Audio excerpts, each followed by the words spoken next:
Deadpool and വോൾവറിന്റെ കഴിഞ്ഞ ദിവസം ഇറങ്ങിയ സ്പോയിൽഡ് എന്ന TV സ്പോട്ട് ശരിക്കും ചിത്രത്തിന്റെ ഒരു വൺ സ്പോയിലർ എന്ന് തന്നെ പറയാം.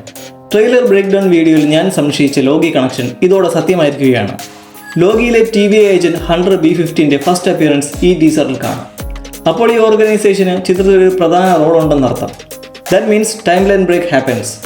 അപ്പോൾ പറഞ്ഞു വരുമ്പോൾ നമ്മുടെ ഡെഡ്പൂൾ ടൈം ലൈൻ ബ്രേക്ക് ചെയ്ത് ഹൾക്കിൻ്റെ അടുത്തേക്കോ സ്പൈഡർമാൻ്റെ അടുത്തേക്കോ തോറിൻ്റെ അടുത്തേക്കോ ക്യാപ്റ്റൻ അമേരിക്കയുടെ അടുത്തേക്കോ മാത്രമല്ല മുൻപ് നമ്മൾ കണ്ട പല സിറ്റുവേഷൻസിലും പോയാലൊന്നും അത്ഭുതപ്പെടാനില്ല. ഒന്ന് പറഞ്ഞാൽ മാർവലിനെ ലോജിക് നോക്കാതെ എന്തും ചെയ്യാനുള്ള ടൈം ലൈൻ എന്ന പ്രധാന കൺസെപ്റ്റ് ഉള്ളതുകൊണ്ട് 1000 ഡെഡ്പൂൾ വേരിയന്റ് ചിത്രത്തിലേക്ക് എത്തിയാലും DC സൂപ്പർമാൻ ഹെൻറി കാവിലും കിയാനു റീവ്സുമെല്ലാം വോൾവറിനെ എത്തിയാലുമെല്ലാം ലോജിക് നോക്കാണ്ട് കയ്യടി ഉറപ്പാണ്.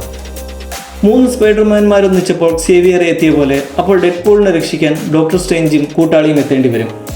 അപ്പോൾ എന്തായാലും ഡെഡ്പൂൾ അവഞ്ചേഴ്സിൻ്റെ ഒക്കെ കൂടി ഒരുമിച്ച് മറ്റൊരു അവഞ്ചേഴ്സ് മൂവി കാണാൻ നമുക്ക് ഭാഗ്യമുണ്ടാവട്ടെ.